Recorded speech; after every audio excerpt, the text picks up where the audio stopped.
जम्मू कश्मीर में अब लगातार कोविड के मामले बढ़ते ही जा रहे हैं और अब ऑलमोस्ट हर मोहल्ले में कोई ना कोई कोविड पेशेंट है। और क्योंकि अब सरकार ने होम क्वारंटाइन के लिए कहा है, तो आगे पीछे के लोगों में काफ़ी डर रहता है कि हमारे नेबरहुड में ही एक कोविड पेशेंट है तो हम क्या करें।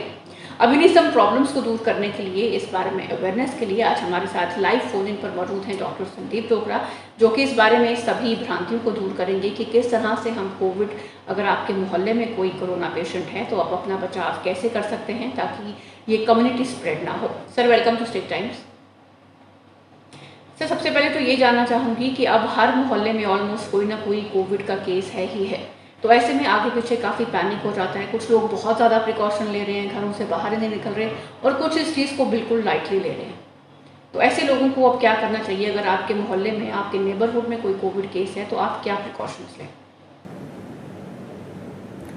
देखिए, मैं थोड़ा-सा आपको इसका ब्रीफ देना चाहूँगा कि जैसे कि कोविड-19 एक डिक्लेयर्ड पैंडेमिक है और कोई भी पैंडेमिक होता है उसके कुछ फेजेज़ होते हैं और एक ट्रेंड रहता है जो हमें आम आदमी को या जो पब्लिक को समझना चाहिए कि स्टार्ट जो होता है वो जैसे वुहान से आया, स्टार्ट हुआ।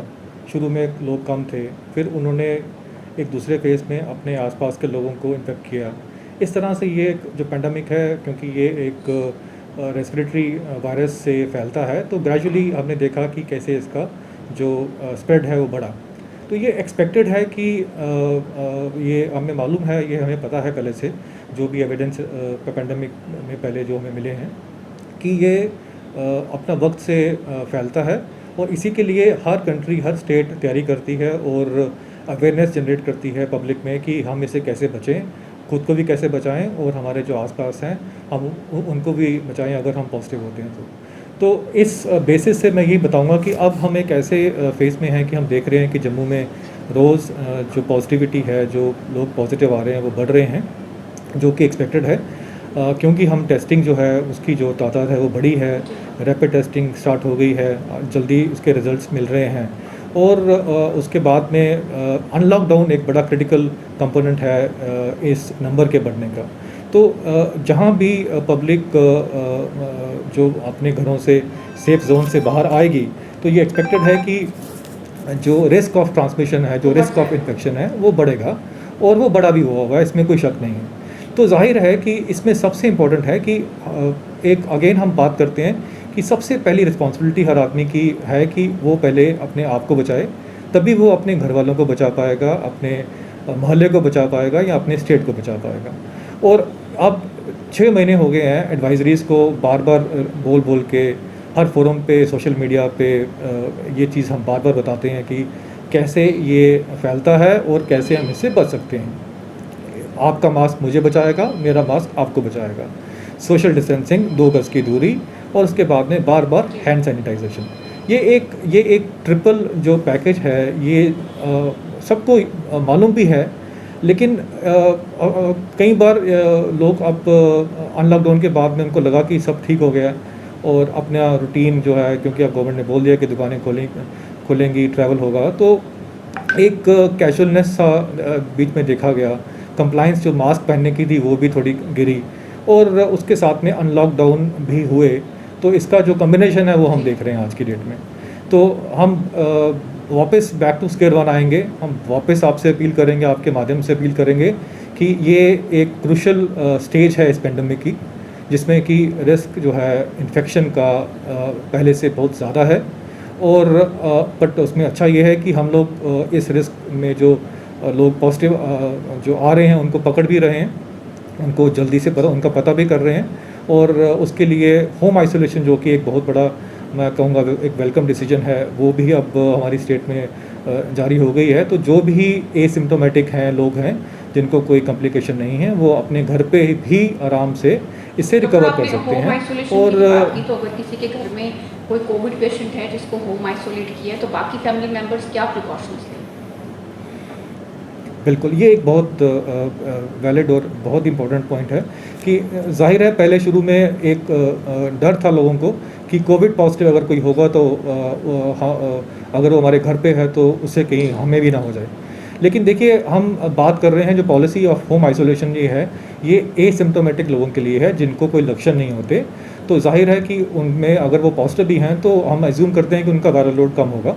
और इसीलिए जो अगर उनके पास अपना एक रूम है जिसमें अगर प्रेफरेबली एक अटैच्ड वॉशरूम है और कोई एक आदमी हम उसमें एडवाइस करते हैं कि अपनी फैमिली का एक कोई आदमी वो चूज़ कर लें जो उनके साथ में एक लाइजन रखे और उनका ख्याल रखे। अब जैसे कि बच्चे हो गए या स्पाउस हो गया या सिबलिंग्स हो गए, कोई भी बल्कि इससे कि सारे के सारे उससे रोज़ जाके बात करें या उसका हालचाल पूछें, बेहतर रहेगा कि अपनी फैमिली में किसी एक की ड्यूटी लगा दें कि आपने इनके साथ लाइजन रखना है और उनके रूम में अगर उनको कुछ ज़रूरत चाहिए, किसी चीज़ की ज़रूरत है तो वो उनको वहाँ पे दें।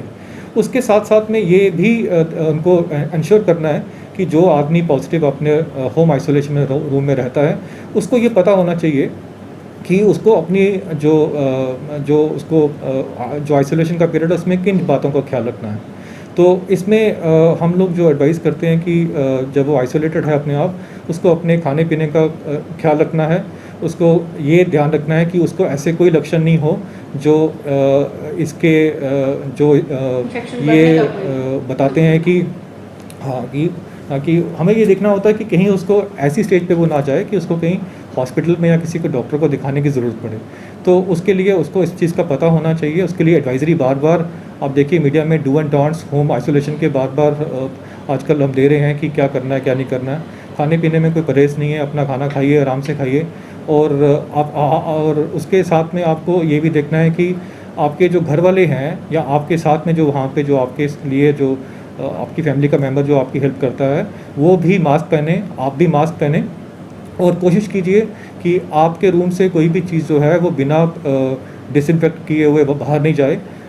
डिस्पोजेबल प्लेट्स वगैरह यूज़ कर सकते हैं आप। और अपनी जो लॉन्ड्री है वो अपने वॉशरूम के साथ ही रखिए, वहीं पे वॉश कीजिए, वो बाहर किसी को ना दीजिए। और अपना जो भी जो आपकी जो एडवाइजरीज़ हैं जो हम लोग बार बार होम आइसोलेशन के लिए दे रहे हैं, उनका फॉलो पर एक कीजिए। चीज़ और देखने को मिल रही है कि इस टाइम जैसे मानसून है तो फ्लू का भी बड़ा सीज़न है, बहुत से लोगों को वायरल्स आ रहे हैं, बुखार हो रहा है। तो ये डिफ्रेंशिएट कैसे करें कि ये वायरल वाला बुखार है या ये फिर कोविड का सिम्टम है?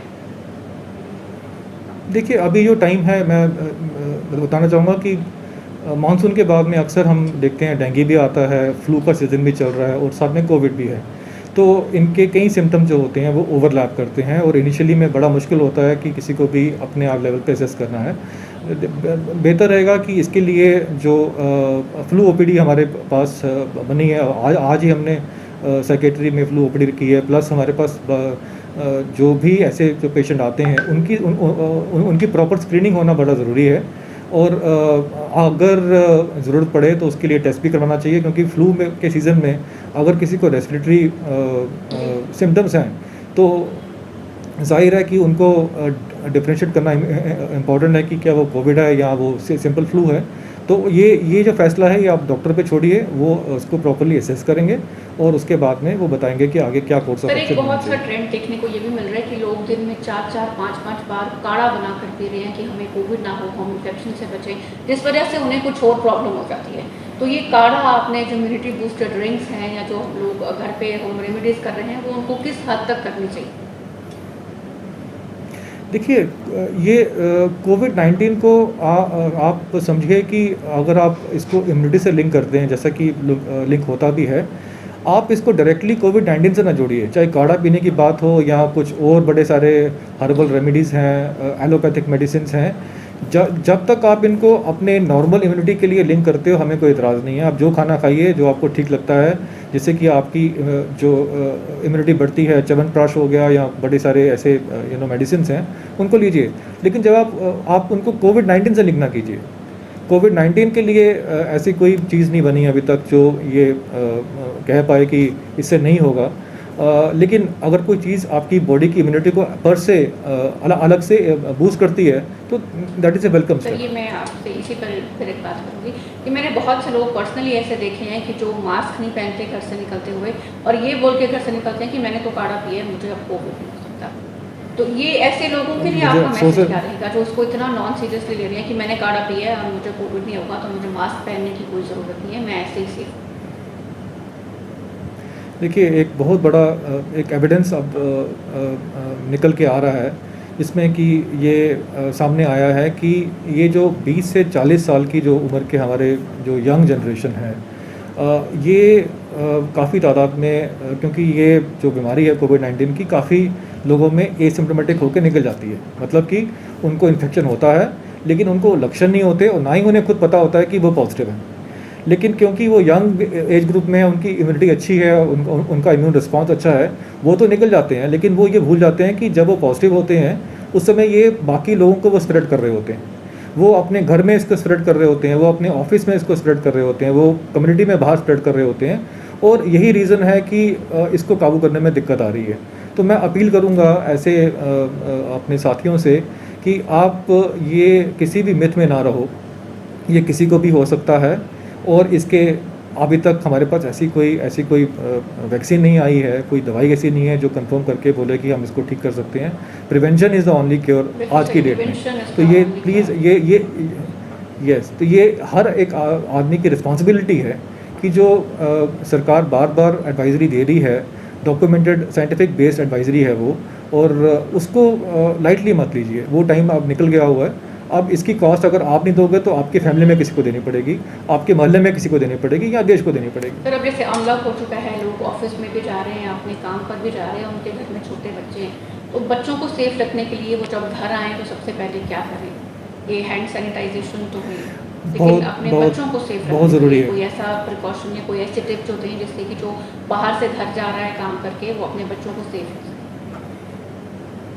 देखिए, सबसे पहले तो इस समय बार बार हम यही कहते हैं कि अगर पॉसिबल है किसी के लिए कि वो घर बैठ के अपना काम कर सकता है, या घर से निकलना उसका अगर रुक सकता है थोड़ी देर के लिए, सबसे पहले तो हम एडवाइस करेंगे कि वो उसको फॉलो करें। Work from home if possible, बिना ज़रूरत के लेजर के लिए घूमने फिरने वाले बाहर के चक्कर अपने बंद कीजिए।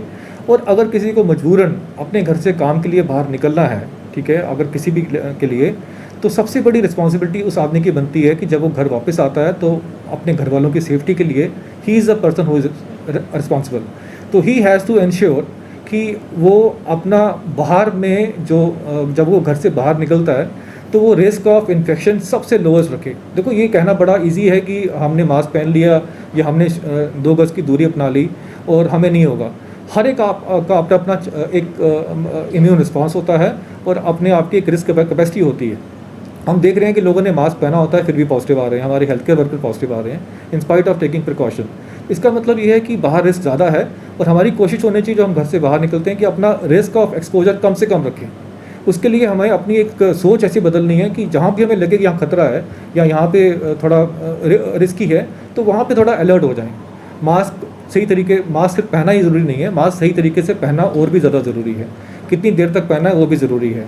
सोशल डिस्टेंसिंग बड़ी मैटर करती है, खासकर जब आप किसी क्लोज एरिया में हो, किसी हॉल में हो, किसी रूम के अंदर हो, यहाँ बाकी और लोग भी हैं।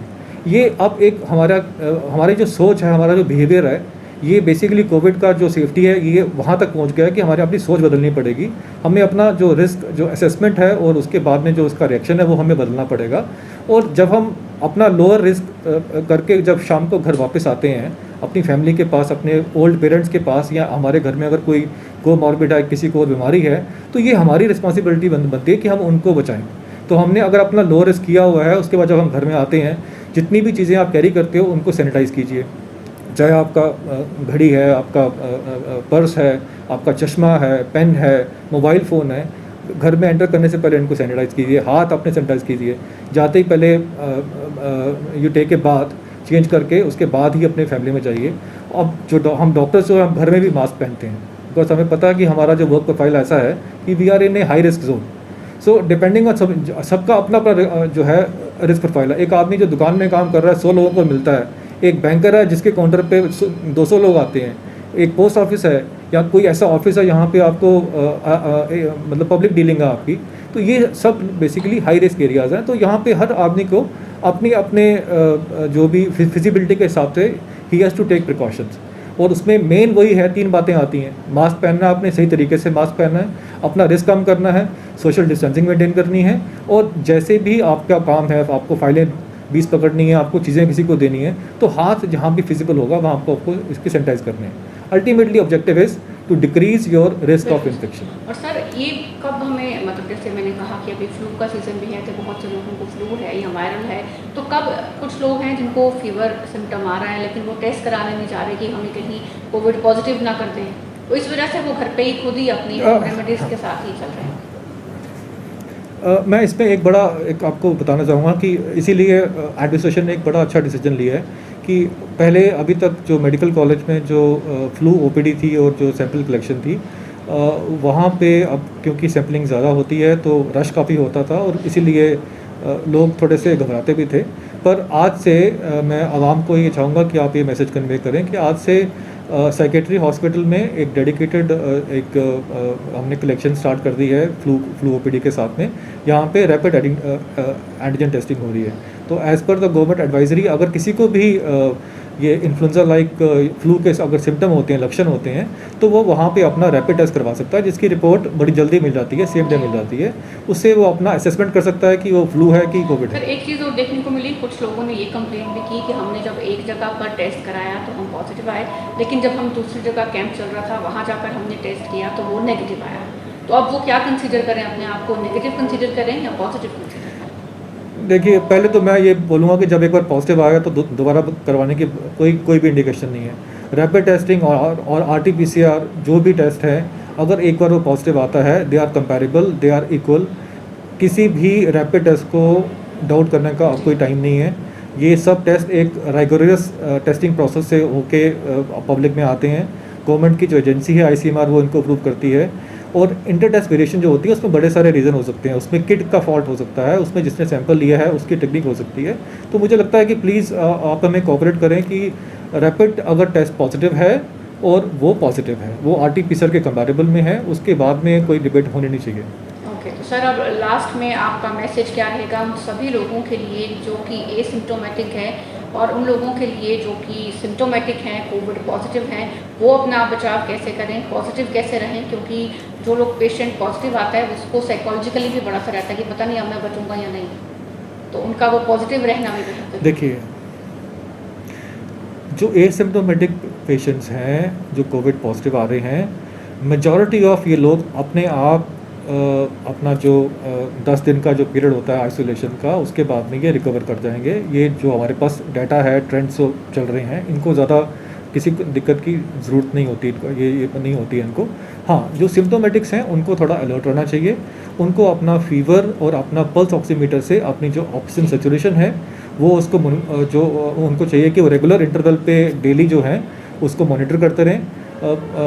मीडिया में पब्लिक में एडवाइजरी दी हुई है जिसमें उन्होंने कॉन्टैक्ट नंबर दिए हुए हैं हमारे हेल्थ डिपार्टमेंट के, कि अगर किसी को लगता है कि उनके जो ये सिम्टम्स जो हैं बढ़ रहे हैं तो वो वहाँ पे जाके मेडिकल सपोर्ट या एम्बुलेंस सर्विसेज सीख कर सकते हैं। Thank you so much doctor. तो अभी हमारे साथ बात कर रहे थे डॉक्टर संदीप डोगरा, जिन्होंने कहा कि 3 चीज़ें मेन हैं अपने आप को बचाने के लिए, वो है मास्क पहनना, सोशल डिस्टेंसिंग को फॉलो करना और अपने हाथ प्रॉपरली सैनिटाइज करना। अगर ये 3 चीज़ें हम फॉलो करते हैं तो हम कोविड से बच सकते हैं। साथ ही साथ होम आइसोलेशन के लिए क्या प्रिकॉशंस लेनी चाहिए, इस बारे में भी हमें डिटेल के साथ जानकारी दी। और सबसे अच्छी बात थी वो ये थी कि अब लोगों को डरने की ज़रूरत नहीं है, क्योंकि अब GMC की बजाय साइकेट्रिक हॉस्पिटल में सैंपल कलेक्शन का काम हो रहा है। यहाँ पर एक प्रॉपर यूनिट बनाया गया है जहाँ पर आप जाकर टेस्ट करवा सकते हैं। तो कोविड से बचिए, इन सभी प्रिकॉशंस का सख्ती के साथ पालन कीजिए ताकि आप और आपकी फैमिली दोनों कोरोना से सुरक्षित रह सकें। चलिए इस नोट के साथ इस सेगमेंट को यहीं ख़त्म करते हैं, फिर मुलाकात होगी। नमस्कार।